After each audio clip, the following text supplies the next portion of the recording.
Hi, I'm Dr. David Cosgrave and welcome to the Exam Performance Institute.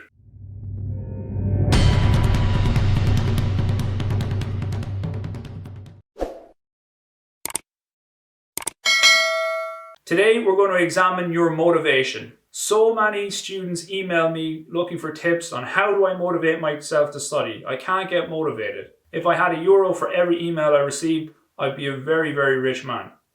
So let's look into that a little bit deeper. It's very hard to motivate yourself to study because you don't know how to prepare or perform in an exam. You don't know where to best focus your attention or efforts because you've never been taught. So it's very hard to motivate yourself because you don't know what you're supposed to be doing. As human beings, we tend to get motivated more easily by things that we actually are good at, enjoy doing, and are successful at. So for most of you, that's typically not the case when it comes to your exam, at least in terms of your preparation. Your preparation has never been optimum because you don't know exactly what you should be doing or how you should be doing it.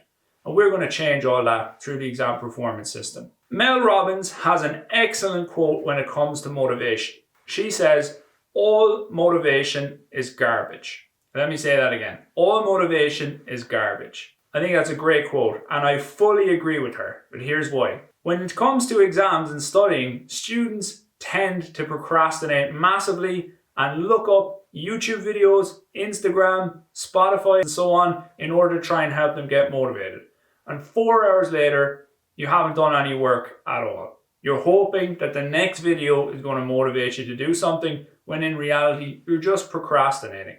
And I can guarantee that everybody watching this video has procrastinated because of lack of motivation at some point or another. It's very, very important to remember here that everybody becomes unmotivated from time to time. Even the most high performance person becomes unmotivated or loses focus at one time or another. The important thing here is that those high performers are able to push through. And we're going to look at how you can do that. Be able to push through even when you feel a little bit unmotivated or that you lose focus. There are two sources of motivation, internal and external. External sources like the YouTube videos that we mentioned are short term and they're not likely to last.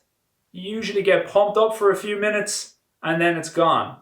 And on to the next video, and you hope that the next video is going to work, when in reality you're just watching more and more videos, procrastinating, avoiding doing what you're supposed to be doing because you can't motivate yourself. Those types of motivation will not work. They will not help you study consistently to achieve your goals. They may work very rare cases in terms of short-term motivation, but it's likely that you'll fall into the trap of just watching more and more and more until it gets to a point where you just say, "I'll leave it till tomorrow." That sound familiar? I bet it does. We're trying to avoid that because consistency is very, very important as part of the overall exam performance system. So, how can we motivate ourselves to study? I hear you say, we haven't answered that question yet. Well, now, let's do it. We mentioned internal and external sources of motivation. The key to motivating yourself to be a high-performance exam student is internal motivation, your internal drive. That's what's going to keep you on track as you go through your exam preparation. That internal drive. So, what drives you? And this is a very important question and it's unique to each one of us that are watching this video. What is the reason that you are studying? Now, don't tell me, "Well, David, I'm studying because I have an exam and I want to pass and I don't want to fail or I want to get a certain grade," whatever it may be. That's not your reason. That's not your purpose. Think more deeply than that. Do you want to have a particular job after you graduate? Is there something specific that you want to achieve that's bigger than the overall exam itself? That's what I mean by thinking about your reason or your purpose. Let me give you an example. The reason I started exam performance coaching was I was so mad over the fact that exam coaching was not being taught to students as part of the core curriculum across all education systems that I wanted to change how students see exams and take exams. And every time I get unmotivated, I just think about that fact and it makes me angry, so I start to take action. Now, I'm not saying that anger is the most common or best emotion to even rile up in yourself to get motivated, but that's the purpose or reason why I do what I do. What is it that you want to achieve? It has to be true and objective to you. It doesn't have to make sense to anybody else. It doesn't even have to be good, but it has to be honest to you. It has to be your purpose, your reason. Because this why or purpose is going to drive you throughout the entire exam preparation process. When you feel unmotivated or start to lose track, I want you to think about this why or purpose, the reason why you're studying. And this is going to become your motivation or fuel for studying. Have you ever seen the film The Waterboy? Adam Sandler's character has to think of all the mean things that happened to him in his life, and then he becomes an amazing American football player, smashing people in tackles. Called his tackle and fuel. Tackle and fuel. We're going to use them to play football. Tackle and fuel. Your why or purpose or reason is going to be your studying fuel. It's going to motivate you when you start to drift off track. And you will drift off track. It's inevitable.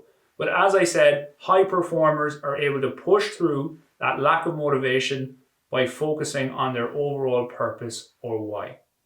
So I need you to think deeply about your why. What is the reason you are doing this? I want you to create an image that reflects your why or reason for studying. But I want you to put that image wherever you study, in a prominent space, so that you remind yourself when you're studying of exactly the reason why you're doing this in the first place. I also want you to put this image as the background on your phone and laptop. And the reason for that is, again, a visual reminder, because usually when it comes to procrastinating, we go on our phone or our laptop in order to look up social media, YouTube videos to motivate ourselves, and so on. Instead of doing that, that will act as a visual reminder to say, this is our purpose, this is our why, this is our reason, get back to work.